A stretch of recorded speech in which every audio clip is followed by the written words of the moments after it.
The wind scraped snow across the iron rails like fingernails on slate. Platform lamp flickered.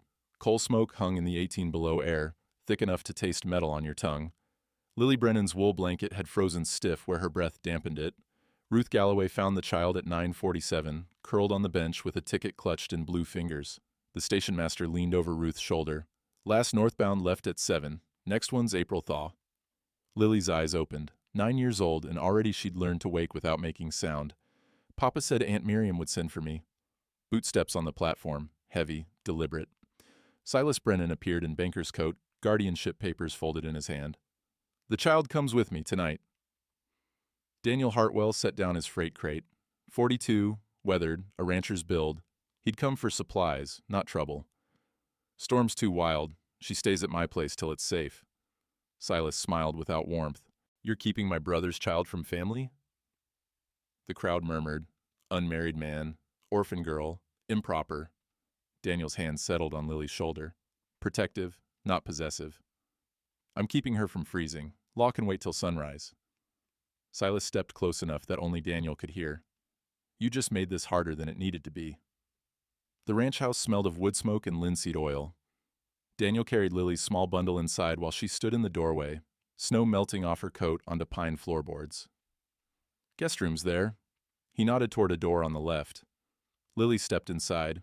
A child-sized bed, quilts folded neat, and by the door, a pair of small leather boots, worn at the toes, dust on the laces like they'd been waiting 3 years for feet that would never come. She pretended not to notice. Daniel appeared with a tin cup of warm milk. His hands shook slightly as he set it on the nightstand. Big hands, rancher's hands, but they remembered smaller ones. Drink that, then sleep. Lily wrapped her fingers around the cup. The warmth hurt. Thank you. Daniel turned to leave. How old was he? His back went rigid. The question hung in the lamplight like smoke.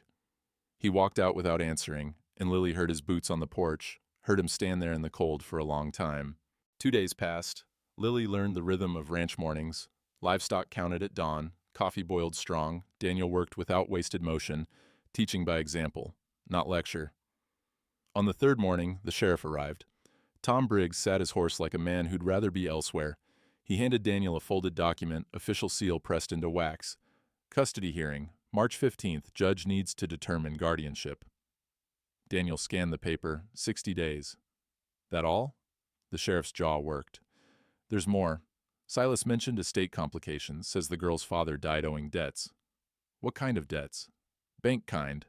Briggs tipped his hat. Sorry, Daniel. Law's the law. He rode off, and Daniel read the fine print. His face went granite. Lily came around from the barn, egg basket on her arm. What's wrong? Daniel handed her the paper. She couldn't read all the words, but she understood numbers. $200, promissory note, dated 1882. Papa never borrowed money. Her voice was small but certain. Says here he did.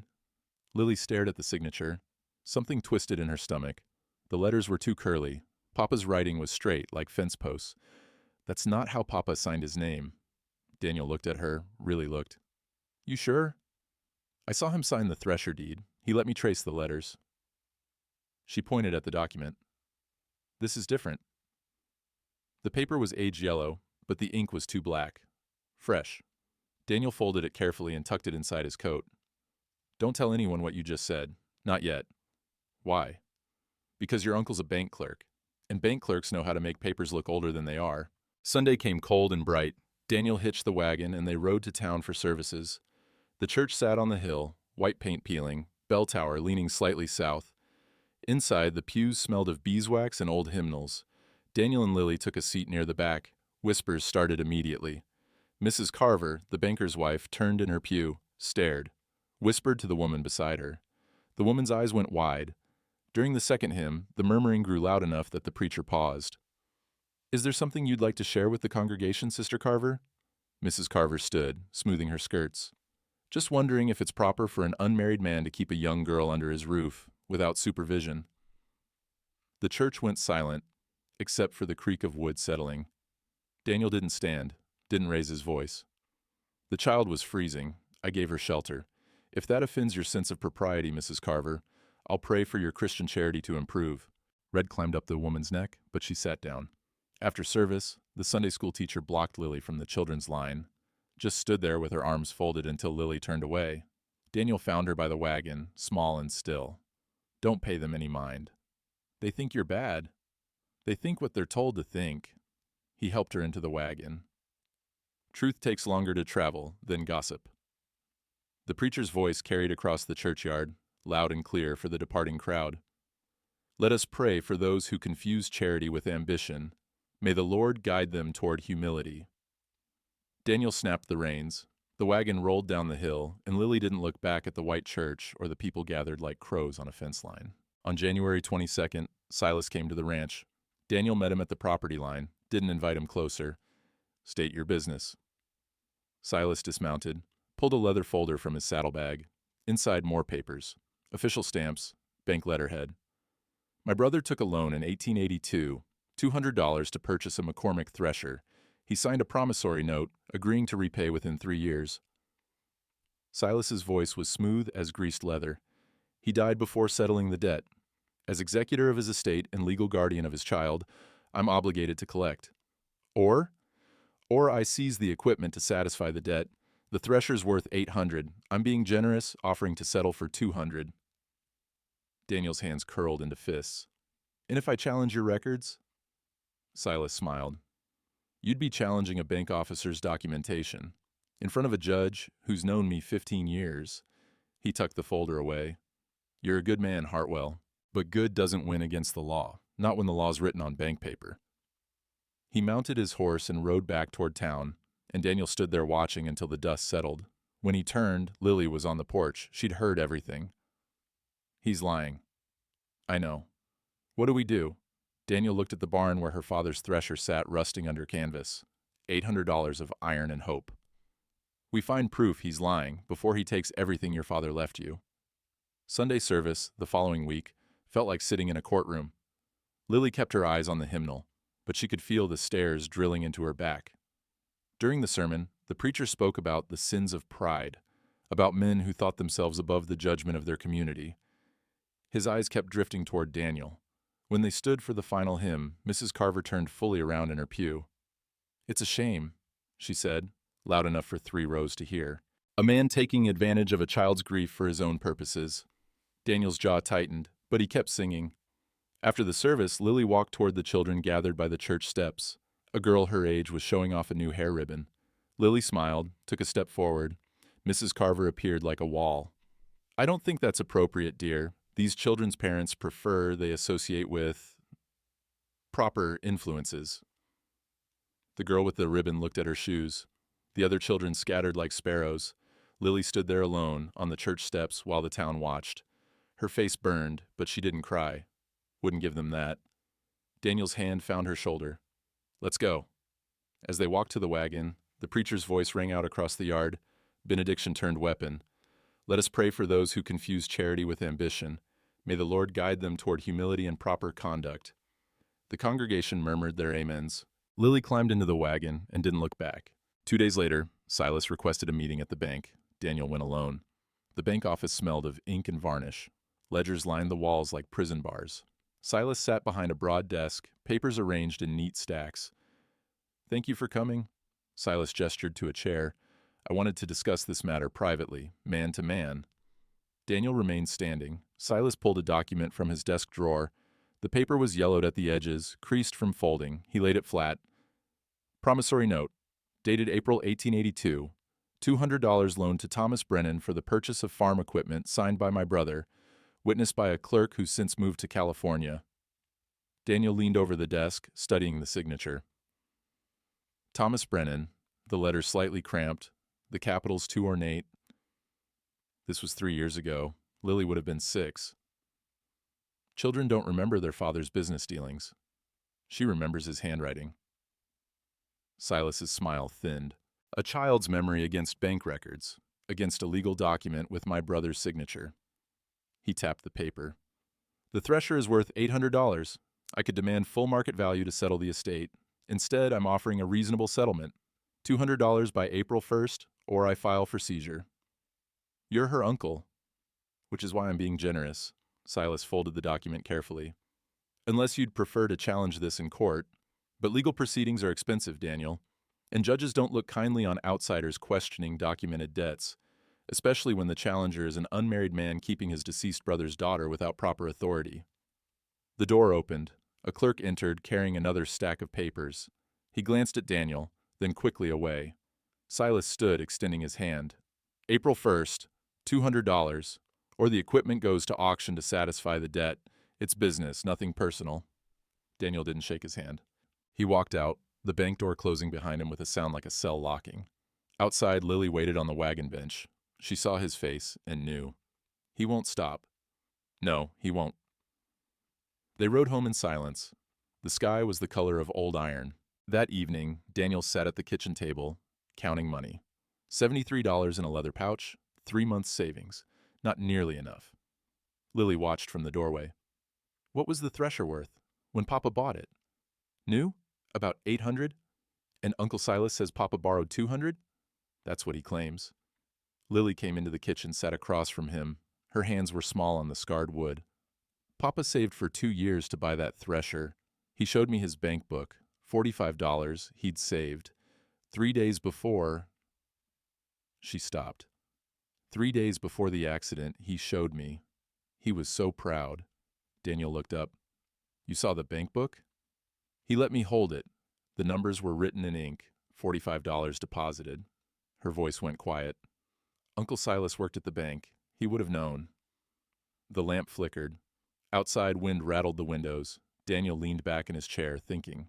If Thomas had $45 saved 3 days before his death and that money disappeared...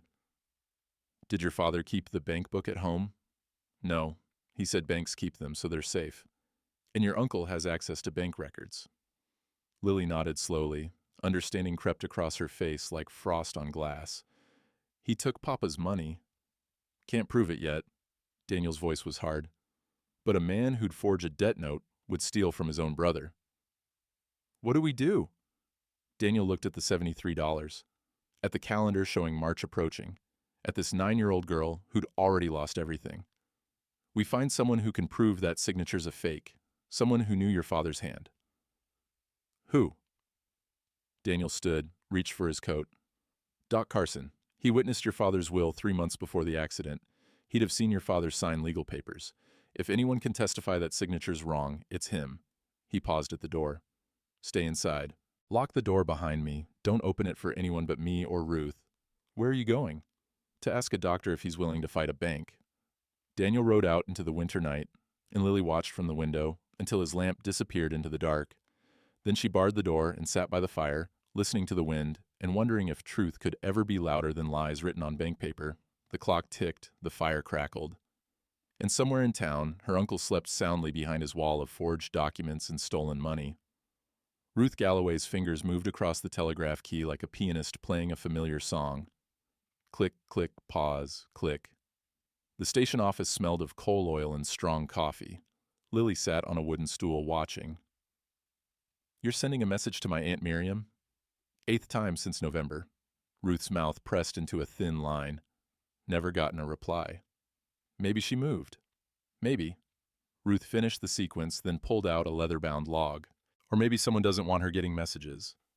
She opened the log to November, ran her finger down the entries, 8 telegrams sent to Monsieur Brennan, Missoula. Delivery confirmation on each one. Refused delivery. Signature, S. Brennan. Lily leaned closer. Uncle Silas signed for them? Says here your aunt refused delivery. But that's odd, isn't it? A woman refuses 8 messages about her brother's death? About his orphaned daughter? Ruth tapped the page. The sound echoed in the small office. Let me teach you something useful. She pulled Lily's hand to the telegraph key, positioned her fingers. 3 quick taps. That's S. 3 more with a pause. That's O. You're spelling SOS, distress signal. If you're ever in trouble and I'm not around, you tap this on anything metal. Someone who knows code will hear it. Lily practiced. Tap, tap, tap. Pause. Tap, tap, tap. Why are you helping us? Ruth's hand stilled on the key. Outside, a train whistle blew in the distance. I had a daughter once. Scarlet fever took her when she was 7. Ruth's voice stayed level, but her knuckles whitened. I know what it's like when the people who should protect you are the ones doing harm. She closed the logbook carefully. Your uncle's been signing for refused deliveries on telegrams meant for your aunt. That's interference with communication. If we can prove he intercepted messages about your father's death." She met Lily's eyes. "That changes things." "How?" "Because then it's not just about money or custody. It's about a man deliberately isolating a child from her family." The telegraph key chattered suddenly. Incoming message. Ruth's fingers flew, transcribing onto paper. Her face changed. "What is it?" Ruth didn't answer immediately. She read the message twice, then folded it and tucked it in her apron pocket. "Nothing you need to worry about today." But Lily saw the way Ruth's jaw set, the way her eyes went hard as January ice. Something was wrong, something worse than before. Doc Carson's house sat at the edge of town, a 2-story frame building with a shingle hanging by the door. E. Carson, physician. The porch creaked under Daniel's boots. The doc answered on the second knock.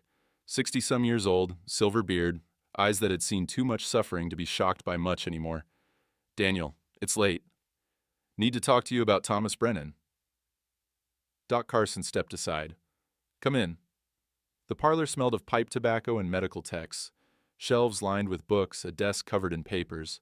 Doc poured 2 glasses of whiskey without asking. "You witnessed Thomas's will, 3 months before he died." "I did." "You saw him sign it?" Doc nodded slowly. "Watched him write his name. Steady hand, clear signature. Why?" Daniel pulled out the promissory note Silas had shown him. He'd made a copy at the general store, paying the clerk 2 bits to keep quiet. Doc set down his glass and studied the signature. "That's not Thomas's hand." "You're certain?"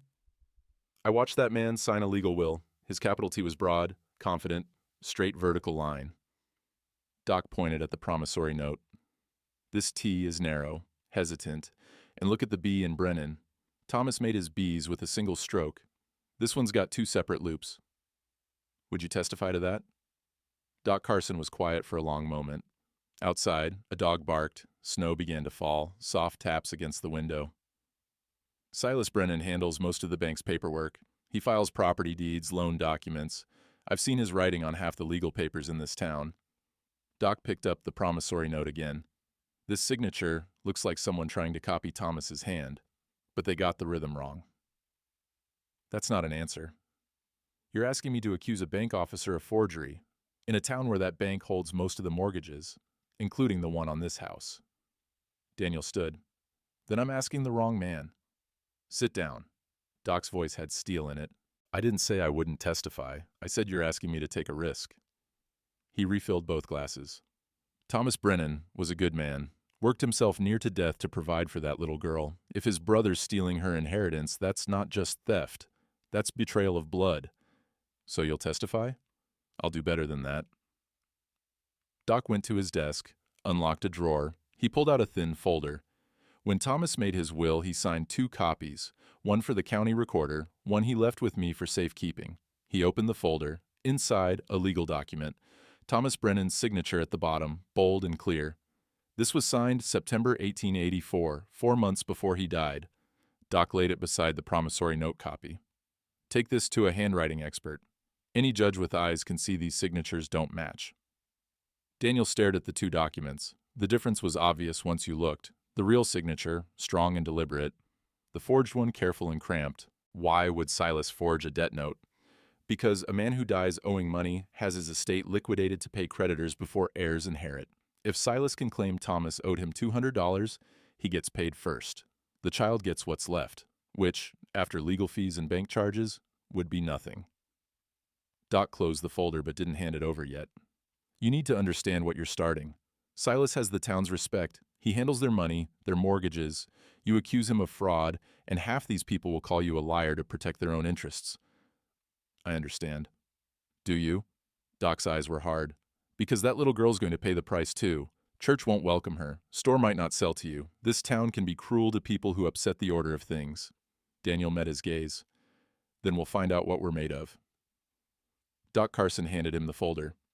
"Get a lawyer, a good one. This is going to get ugly before it gets better." February 10th dawned cold and clear. Daniel rode into town for supplies, Lily beside him on the wagon bench. The general store smelled of flour and dried apples. The shopkeeper's wife was at the counter, counting coins into the till. She looked up when Daniel entered. Her face went carefully blank. "Morning, Mrs. Hewitt. Mr. Hartwell." She didn't smile. Daniel set his list on the counter. Salt, cornmeal, lamp oil, basic necessities. Mrs. Hewitt read it slowly, like the words might change if she stared long enough. "That'll be $4.30. Daniel counted out the money. Mrs. Hewitt took it without meeting his eyes, then began gathering items with deliberate slowness. Outside, a crowd had gathered in the town square. Voices carried through the cold air. Daniel stepped to the doorway. Sheriff Briggs stood on the courthouse steps, hammer in hand. He was nailing a notice to the board. People pressed close to read it. Daniel crossed the street. Lily followed, her hand finding his coat sleeve. The notice was printed on official paper, county seal stamped at the top. Estate equipment sale. Property of Thomas Brennan, deceased. April 20th, 1885. 10:00 a.m. Town Square, auction block, items. McCormick Reaper Thresher, 1878 model. Estimated value, $800, sale to satisfy outstanding debt of $200 to S. Brennan. Creditor claims priority per territorial law. The crowd murmured. Someone laughed. "That's a fine machine. Shame to see it go for debt." Daniel's hands curled into fists. The auctioneer, a heavy-set man named Porter, stood near the notice. He caught Daniel's eye and smiled without warmth. "You can bid like anyone else with Hartwell, but family has first rights in estate sales. If Silas wants that thresher, well," he shrugged, "law's the law." Daniel turned to Sheriff Briggs. "The custody hearing's March 15th. This sale's after that." Judge moved the hearing. Briggs wouldn't look at him. "May 1st now. Said the estate needs to be settled before custody can be determined. Can't award guardianship when there's financial complications. That's 6 weeks later than scheduled." Judge's decision, not mine. Daniel's jaw worked. "So the thresher gets sold a week before the hearing. 10 days before." Briggs tapped the notice. "Math's right there." Lily pulled on Daniel's coat. Her voice was very small. "They're taking Papa's thresher?" An older woman in the crowd clicked her tongue. "Poor child, but debt's debt. Can't let sentiment interfere with law." Another voice, male, from the back. "Brennan's being generous, settling for $200. Could demand full value." Daniel scanned the faces. Not one person met his eyes. They all looked at the notice, at their shoes, at the gray sky overhead. He took Lily's hand and walked back to the wagon. Mrs. Hewitt had his supplies waiting, bundled and tied. She took his money and made change in silence. As they loaded the wagon, Silas appeared on horseback, riding up to the courthouse. He dismounted, shook hands with the auctioneer, spoke quietly with Sheriff Briggs. All three men glanced toward Daniel. Silas smiled, tipped his hat. Daniel snapped the reins and the wagon rolled out of town. They were half a mile down the road when Lily spoke. "How much money do we have?" $73. "And the thresher might sell for $200, maybe $300 at auction. If I bid, Silas will drive the price higher just to spite me." The wagon wheels creaked. A crow called from a dead tree. "We could sell something," Lily said quietly. Daniel looked at her, 9 years old, trying to solve adult problems. "Like what?" "You have that mare, the one you said was worth breeding stock." Daniel's hands tightened on the reins. Dancer. He'd raised her from a foal, trained her himself. Best horse he'd ever owned, worth maybe $120 to the right buyer. "I'm not selling Dancer. But if we need money..." "No." They rode in silence. But the idea had been planted, and Daniel couldn't unthink it. That evening, a knock came at the door. Daniel answered with his rifle in hand. It was Holt, a neighboring rancher. Weathered face, honest eyes. "Heard about the auction. News travels. Also heard you might need a buyer for that dapple mare of yours." Holt shifted his weight. "I could go 120, cash." Daniel's throat tightened. "Who told you I was selling?" "No one. But I saw the notice. Did the math." Holt pulled out a leather purse. $120. She's a fine animal. I'll treat her well." Daniel looked back at Lily, sitting by the fire. She was sewing, her small hands working the needle through fabric, teaching herself patience in a world that had none for her. "Give me a day to think on it."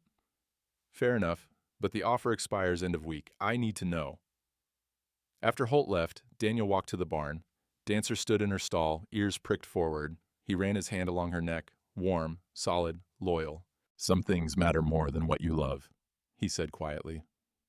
"They matter more than yourself." The mare nuzzled his shoulder, and Daniel stood there in the cold barn until the lamp burned low. 2 days later, Sheriff Briggs came to the ranch. This time, he didn't dismount. Silas wanted me to deliver this personally. He handed Daniel another document. Amended debt claim. The number had changed. $300. He's added interest, Daniel said flatly. Says it was always owed. Just didn't calculate it properly the first time.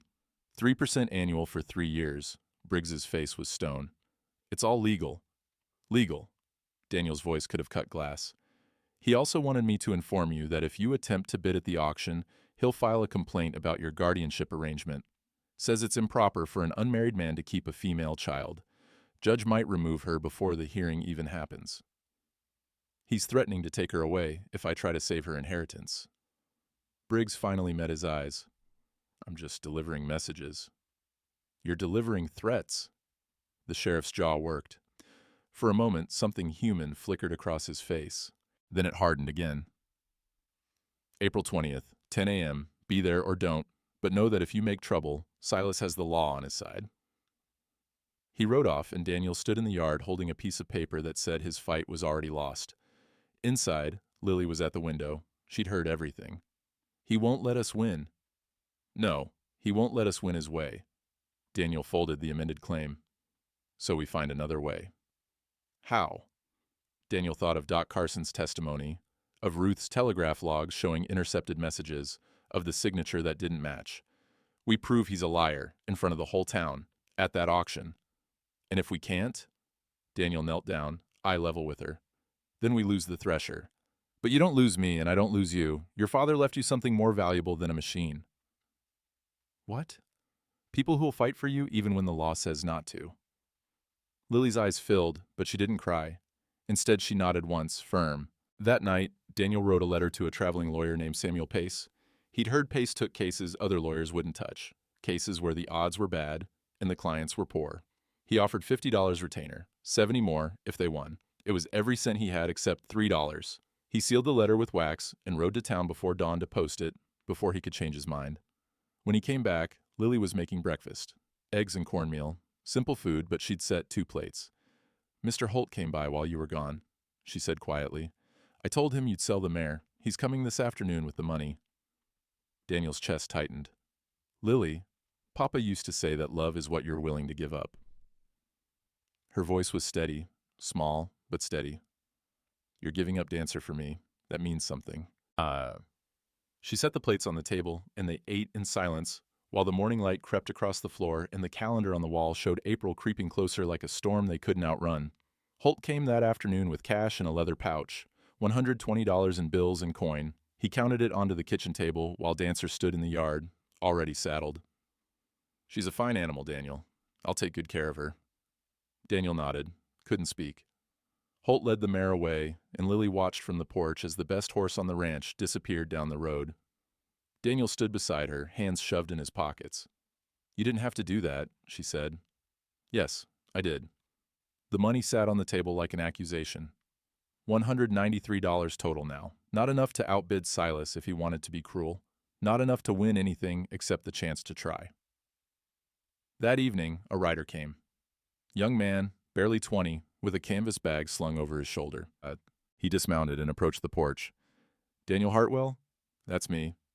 Samuel Pace sent me. He's in Butte on another case, but he got your letter. Says he'll be here by April 15th. The young man pulled out a document. He needs you to sign this. Retainer agreement, $50 up front. Daniel counted out the money. The young man tucked it away and handed over a receipt. Mr. Pace says to gather every document you have, especially anything with Thomas Brennan's signature, and find anyone who can testify about the uncle's character. How many people does he need? As many as will speak. The young man mounted his horse. And Mr. Pace says to prepare yourself. Bank officers don't go down easy. This'll get ugly. He rode off into the dusk, and Daniel stood there holding a receipt for $50 and wondering if he'd just bought hope or postponed the inevitable. The barn was cold and quiet. Daniel lit a lamp and walked to the back corner where Thomas Brennan's thresher sat under canvas. He pulled the tarp aside. The machine was rusted in places, but the bones were good. McCormick, 1878 model, steel blades, wooden frame, iron gears, built to last generations. Lily appeared in the doorway, wrapped in a shawl. Can I help? Come here. She crossed the barn floor, boots scuffing on hay. Daniel showed her the controls, the blade assembly, the gear mechanism. Your father maintained this himself. Every spring, he'd oil the gears, sharpen the blades, check the tension. Daniel's hands moved over the metal. A machine like this, it remembers the hands that built it. Lily touched the seat, ran her fingers along the armrest. He used to let me sit here while he worked, said someday I'd run it myself. Her voice was distant, remembering. Mama said girls don't operate threshers. Papa said girls can do anything if someone teaches them. Daniel pulled out a can of linseed oil and a rag. Then let's make sure it's ready. When this is over, you're going to learn. They worked in silence. Oil on metal, rag on rust, the smell of machine work and old wood. Outside, February wind rattled the barn doors, but inside it was almost warm. Lily found something carved under the seat. She traced the letters with her finger. TB, 1878. Your father's mark. She looked up at Daniel. The signature on Uncle Silas's paper doesn't look like this. I know. Will the judge believe us? Daniel set down the oil can, knelt beside her so they were eye level. I don't know, but we're going to stand in front of that whole town and tell the truth. Sometimes that's all you can do. What if truth isn't enough? Then we'll know we tried, and we'll figure out what comes next. He touched the carved initials. Your father made his mark on things that mattered. That's what we're fighting for, not just a machine. The proof that he existed, that he built something worth keeping. Lily nodded slowly. Then she picked up the rag and went back to work, polishing metal in the lamplight like it was the most important thing in the world. A week later, a letter arrived. The postmark said Butte. Daniel opened it by the fire. Mr. Hartwell, I've received your retainer and reviewed your case summary. I'll arrive in Helena by April 15th to prepare. In the meantime, 1. Secure Doc Carson's testimony in writing. 2. Obtain the telegraph delivery logs from Mrs. Galloway. 3. Do not speak to Silas Brennan or anyone associated with the bank. 4. Expect resistance. Bank officers have influence. Judges respect documentation. We'll need irrefutable proof the signature is forged. A handwriting expert would help, but they're expensive. I'll see what I can arrange. One more thing. If we lose the auction, we can still fight the custody battle. The thresher is property. You're fighting for a child's future. Keep that straight in your mind. Samuel Pace, attorney at law. Daniel folded the letter carefully. $143 left. 69 days until the auction. 80 days until the custody hearing. He looked at Lily, asleep by the fire. 9 years old and already carrying burdens that would break most adults. The logs shifted, sending sparks up the chimney. Outside, the wind had died down. Silence settled over the ranch like snow. Daniel added wood to the fire and stayed awake through the night, watching over the child who'd somehow become the reason he remembered why fighting mattered at all. March came in wet and cold. The snow began to melt, turning roads to mud. Daniel rode into town on the 5th, boots caked brown by the time he reached the general store. Inside, the shopkeeper was arranging canned goods on a shelf. He glanced at Daniel, then away. Need flour and coffee. The shopkeeper didn't move. You hear me? Heard you fine. The man set down a can with deliberate care. But I can't sell to you anymore. Daniel's voice went flat. Why not? Store policy. We reserve the right to refuse service. That's not policy, that's Silas. The shopkeeper's face reddened. Silas Brennan handles my business loan, handles half the loans in this town. He suggested it might be unwise to support certain individuals. I've been buying from you for 6 years, and I'm sorry for that, but I've got a family to feed, a mortgage to pay. The shopkeeper met his eyes finally. You understand. Daniel understood perfectly. He walked out, went to the feed store, same answer. The butcher wouldn't sell him meat. The cobbler refused to repair his boots. By noon, Daniel had been turned away from 5 businesses. He was standing in the street when Mrs. Carver walked past with 2 other churchwomen. They saw him and crossed to the other side, skirts lifted as if he were mud to be avoided. One of them spoke loud enough to carry. Shameful, keeping that poor child in such circumstances. Someone should report him to the territorial authorities. I heard he's trying to claim her father's equipment for himself, using the girl to get around inheritance law. Men like that, you can't trust them around children. The words hung in the cold air like smoke. Daniel's hands curled into fists, but he kept walking, got back on his horse and rode home through mud that sucked at the hooves. Lily met him at the door, took one look at his face and knew. They won't sell to us. Not anymore. She was quiet for a moment. How long will our supplies last? Month, maybe 6 weeks if we stretch them. And the auction's in 6 weeks. Daniel hung his coat on the peg. The house smelled of beans cooking, coffee warming, simple smells, poor smells. We'll manage. But that night, lying awake, he did the math. Supplies running low, money running out, the lawyer taking most of what was left. If they lost the auction and the custody hearing, he'd have nothing, not even enough to start over. The question crept in like cold through cracks. What if he couldn't save her? 2 weeks later, Doc Carson rode out to the ranch. His face was grim. Someone broke into my office last night. Daniel set down the fence post he was mending. What did they take? Nothing, but my files were disturbed. Patient records, legal documents I witness. Doc's jaw worked. Thomas Brennan's will was in my safe. Someone tried to open it. Didn't succeed, but the scratches on the lock are fresh. Silas. Can't prove it, but it's a message. Doc pulled out a folded paper from his coat. I made 3 copies of Thomas's will. One's in the county recorder's office, one's with me, and this one's for you. He handed it to Daniel. Hide it somewhere he won't think to look, and keep that girl close. Men who break into offices sometimes do worse. After Doc left, Daniel showed Lily the document. Where should we hide it?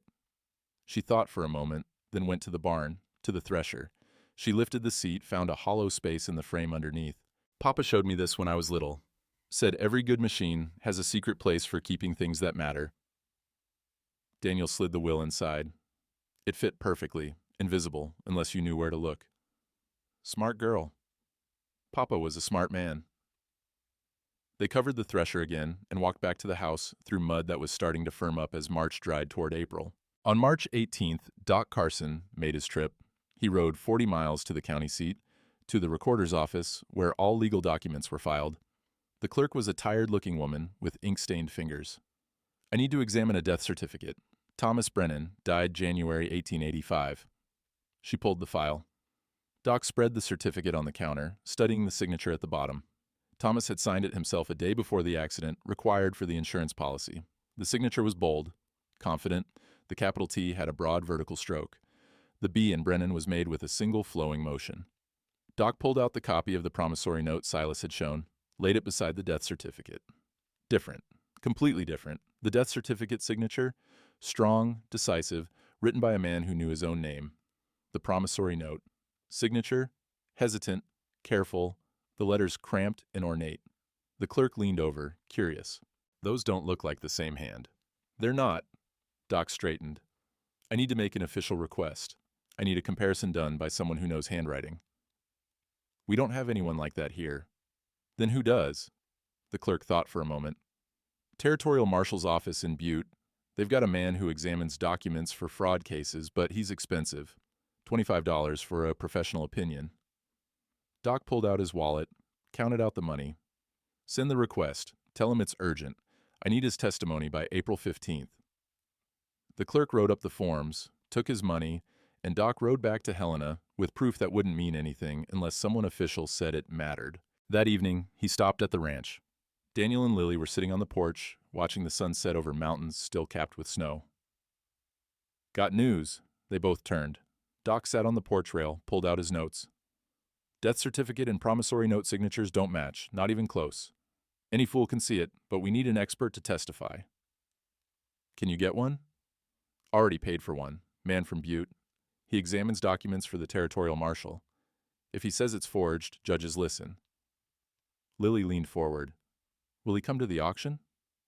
That's the problem. He can't get here until April 21st, day after the auction.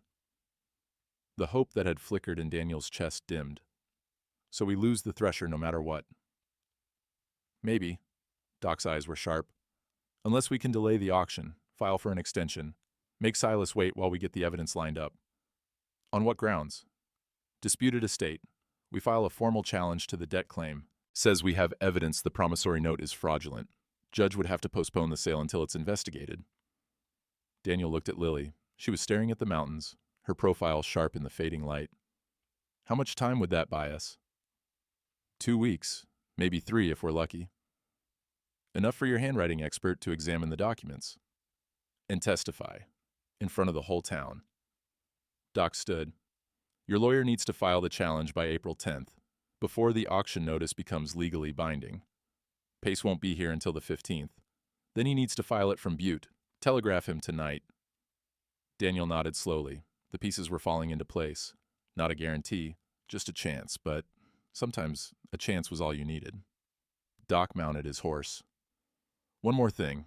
Ruth Galloway found something in the telegraph logs. She's bringing it to you tomorrow. Says it's important.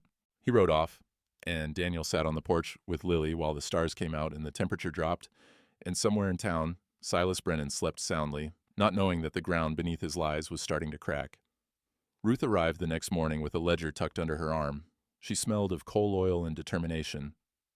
Found something you need to see. They sat at the kitchen table. Ruth opened the ledger, pages filled with telegraph delivery records. Her finger traced down the entries.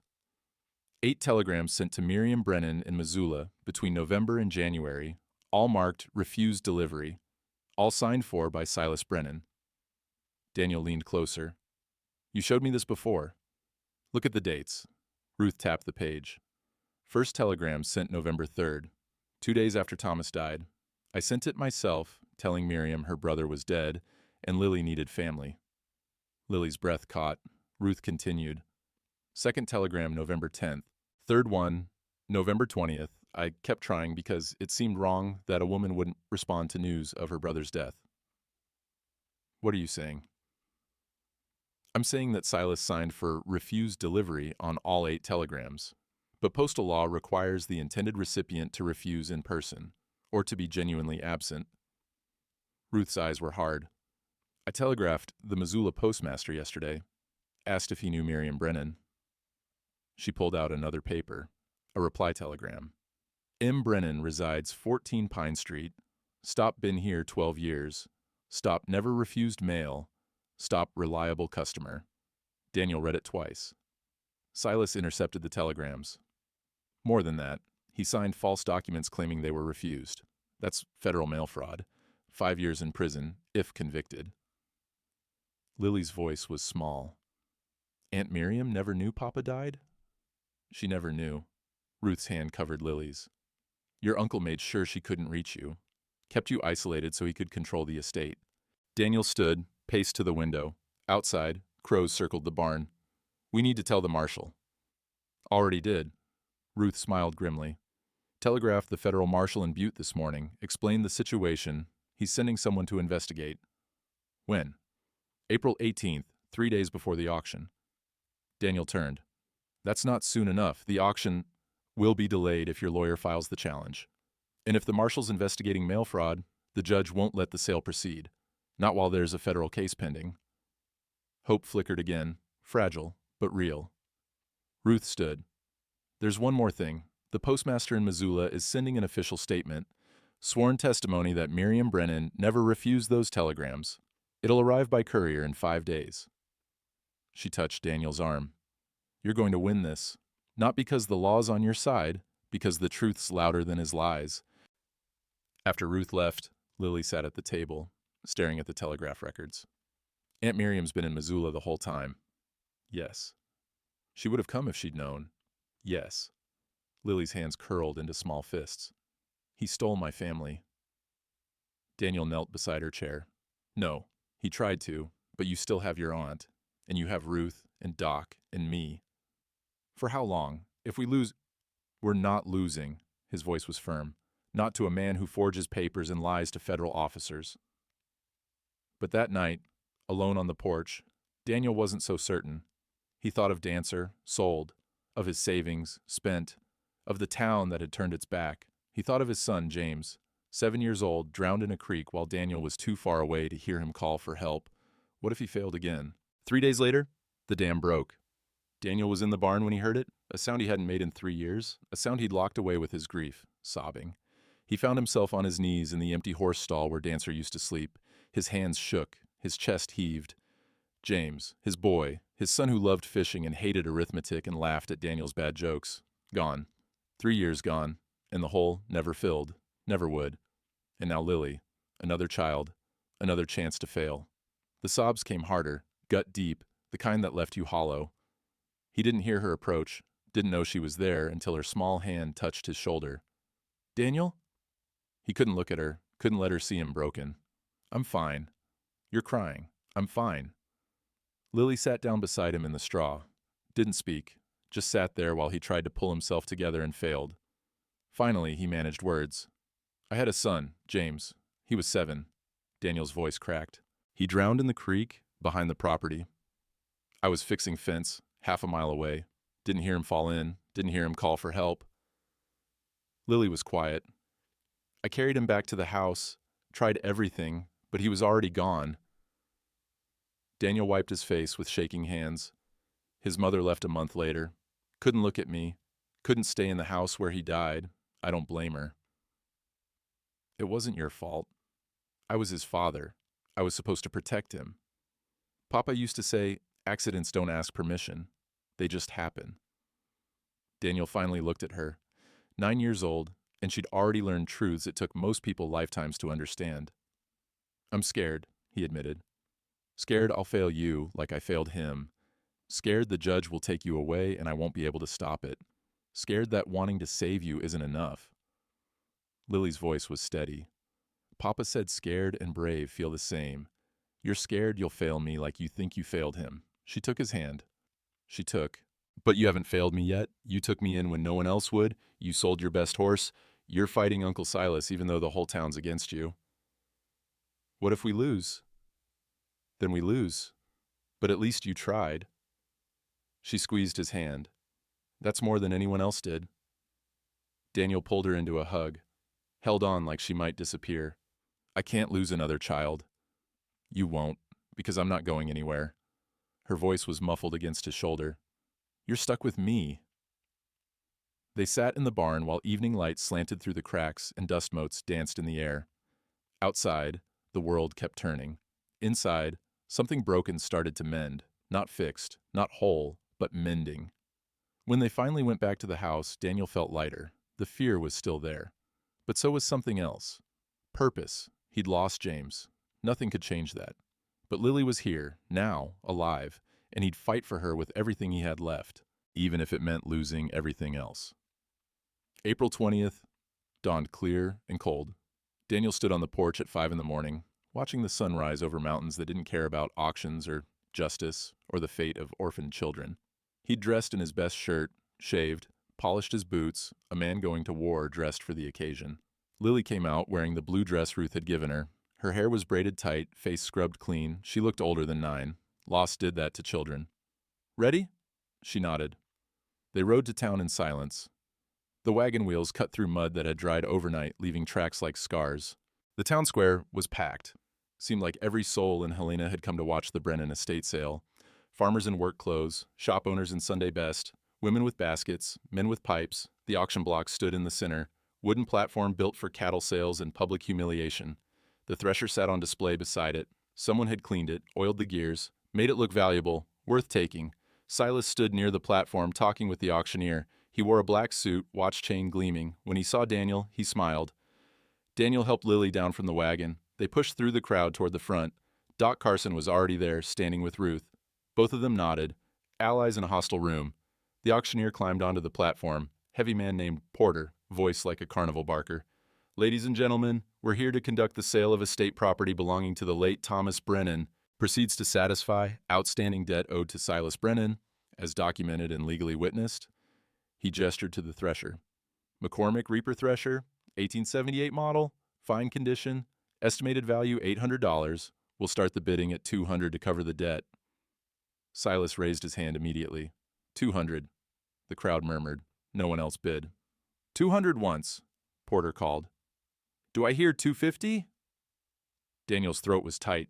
He had $143 in his pocket. Not enough to matter. $200 twice. Wait. Doc Carson stepped forward, his voice cut through the crowd like a blade through cloth. Porter paused. This is an official auction, Doc. You got business to conduct? I have evidence to present. Doc pulled papers from his coat. Evidence that the debt claim is fraudulent. The crowd erupted, voices overlapping. Silas's face went red. This is highly irregular. Porter looked to Sheriff Briggs. Sheriff? Briggs stepped forward, but Doc was faster. He spread 2 documents on the auction platform where everyone could see.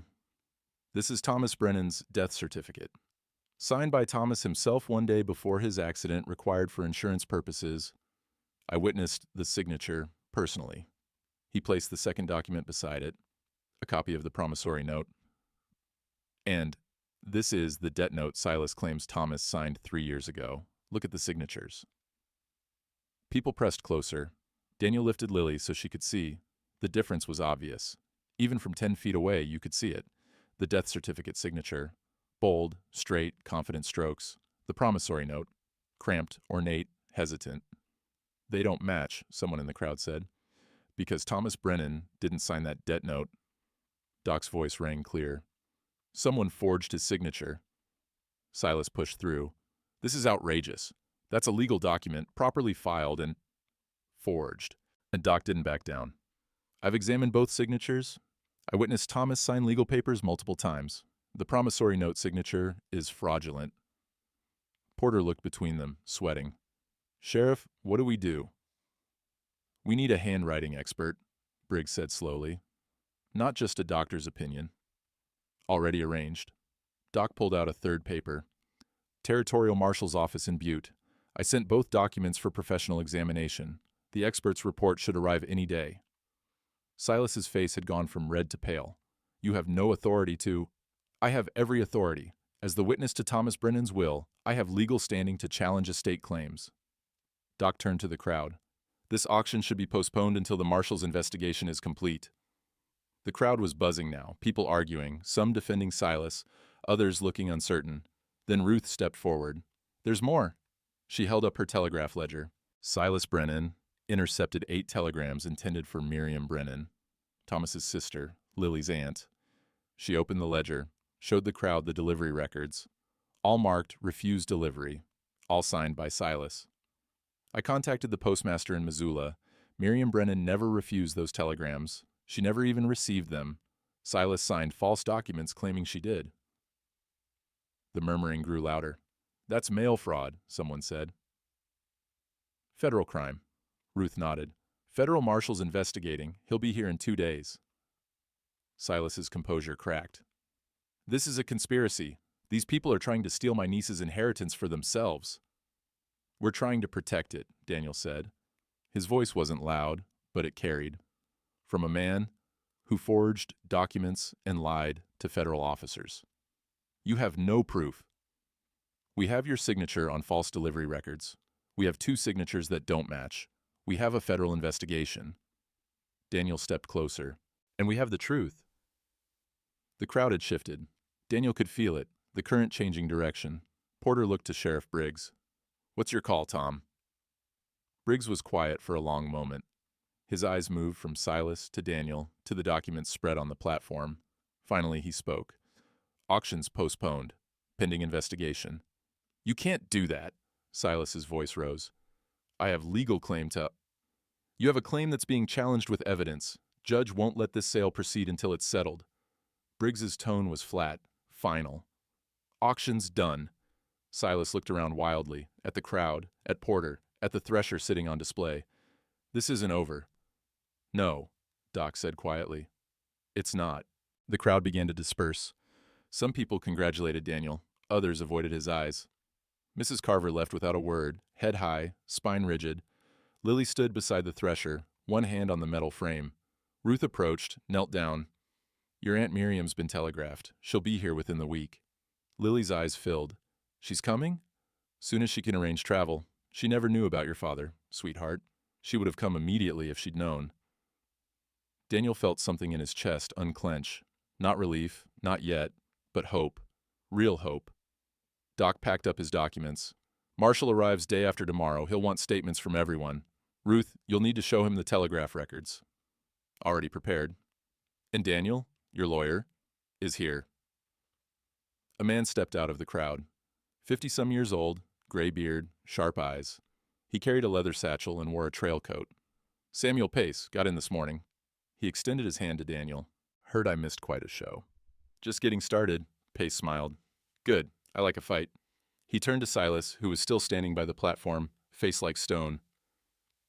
Mr. Brennan, I'll be filing formal charges of fraud and mail interference with the federal marshal when he arrives. I suggest you find yourself a lawyer.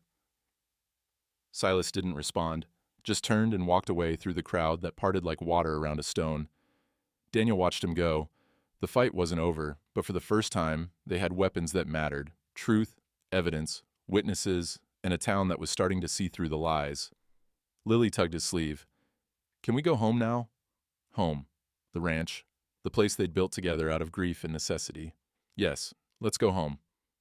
They loaded into the wagon. Ruth and Doc waved goodbye. The crowd dispersed, talking in clusters, voices carrying on the spring wind. As they rode out of town, Daniel looked back once. The thresher still sat by the auction block, unclaimed, waiting. "We'll get it back," Lily said quietly. "Yes, we will." And for the first time in months, Daniel believed it. The federal marshal arrived on April 22nd. His name was Keene, and he had the look of a man who'd seen every kind of lie humanity could invent. He set up in the sheriff's office, called witnesses one by one. Ruth went first, brought her telegraph ledgers, delivery records, the sworn statement from the Missoula postmaster. She was in there for an hour. Doc went second, carried the death certificate and promissory note in a leather folder. 2 hours. Daniel went third, told the story start to finish, the station, the custody papers, the debt claim, the amended amount, every detail laid out clean. When he finished, Marshal Keene leaned back in his chair. "You sold your best horse to fight this." "Yes, sir." "That's either brave or foolish." "Maybe both." Keene almost smiled. "I've sent the documents to our handwriting examiner in Butte. His report came back this morning." He pulled a paper from his desk. "Professional opinion. The signatures don't match. The promissory note was signed by someone attempting to copy Thomas Brennan's hand.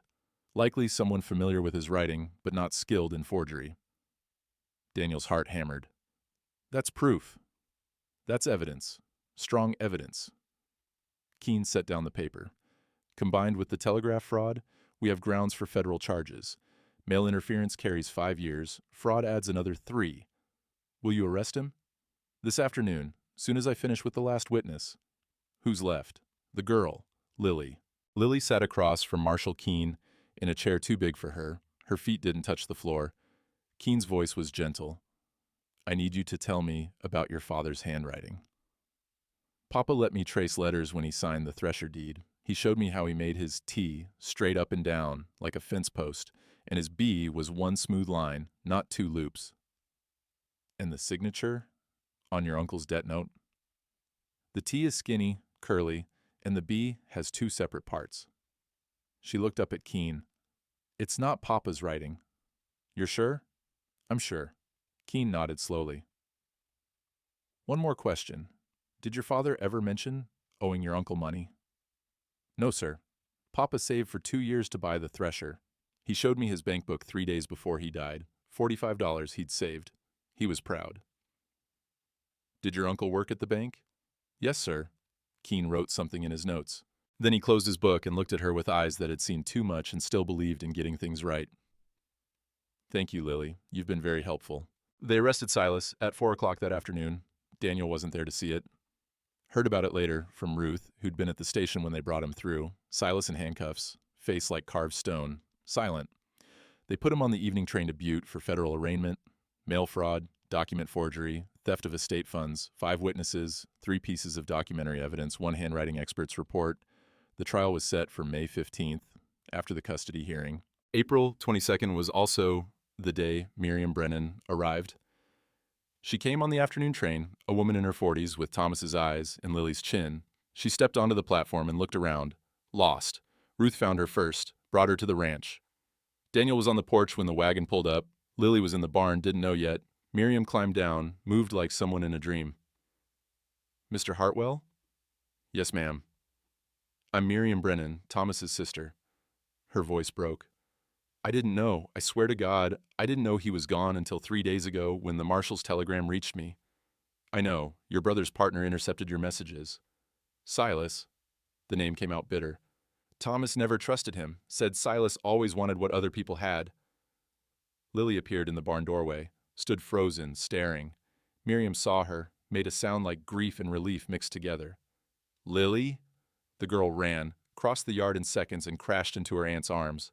They held each other, both crying, and Daniel turned away to give them privacy.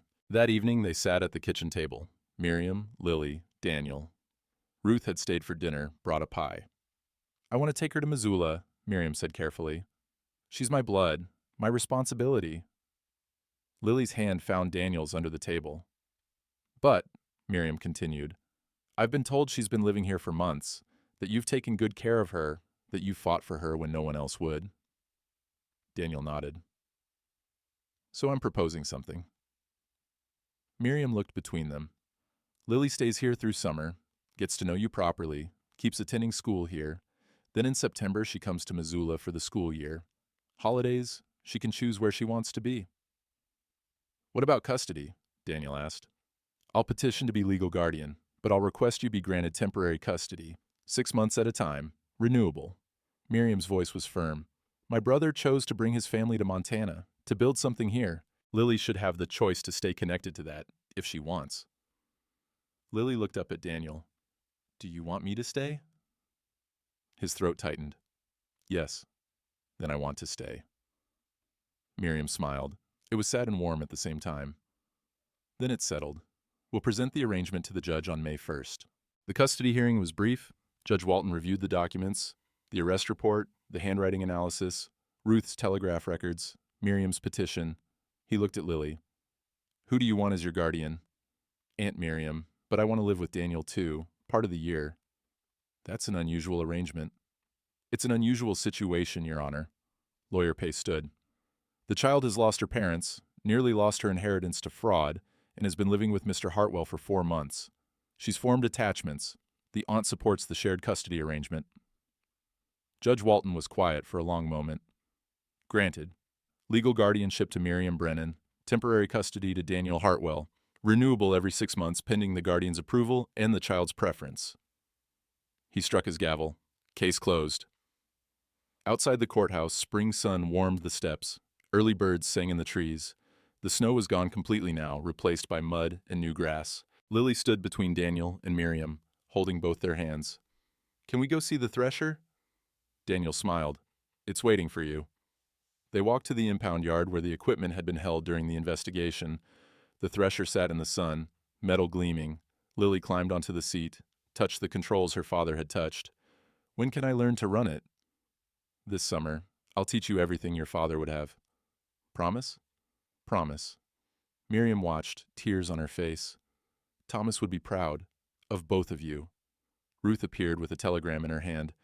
Just came through. Silas pled guilty to all charges. 5 years in federal prison, ordered to pay restitution of $500 to Lily's estate. Daniel read the telegram twice. $500. The $45 Thomas had saved, plus damages, plus the cost of the legal fight. We won. Yes, Ruth said simply. You won. They stood in the impound yard while Lily explored every inch of her father's thresher, and Daniel felt something he hadn't felt in 3 years. Peace. Not the absence of grief, but the presence of something worth grieving for, something worth fighting for, family, built not from blood alone, but from choice, from showing up, from refusing to abandon someone when the world said to walk away, the kind of family that mattered. Reckon most folks think justice is something that happens in courtrooms, all gavel strikes and legal language. But out here, justice is quieter. It's a girl's hands on her father's thresher, learning the rhythm his hands knew. It's a rancher teaching a child what his own son never got to learn. It's a telegraph key finally tapping messages that reach home. That spring, Lily learned 3 truths her father would have taught her if he'd lived. First, papers can lie, but tools remember. Every gear on that thresher bore the mark of Thomas Brennan's care. No forged signature could erase the work of his hands. Second, family isn't always blood. Daniel walked through a blizzard of gossip and legal threats because he saw a child who needed protecting. That kind of love, the kind that cost you something, that's what makes a father. And Miriam, who traveled 300 miles the moment she learned the truth, that's what makes family real. Third, sometimes the bravest thing you can do is ask for help. Ruth with her telegraph records, Doc with his steady testimony, neighbors who finally lent money they couldn't spare. The whole town had been waiting for someone to stand up first.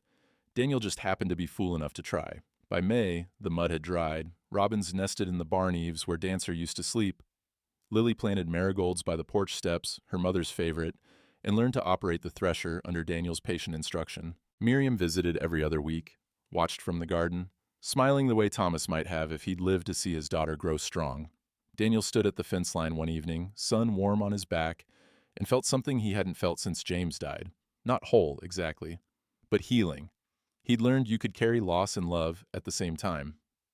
That grief doesn't disappear. It just makes room for other things. Some winters break you, others teach you how strong you've been all along, and sometimes a child waiting at a frozen station becomes the family you didn't know you were building. The kind built on choice, not obligation. On showing up when it would have been easier to walk away, the kind that lasts.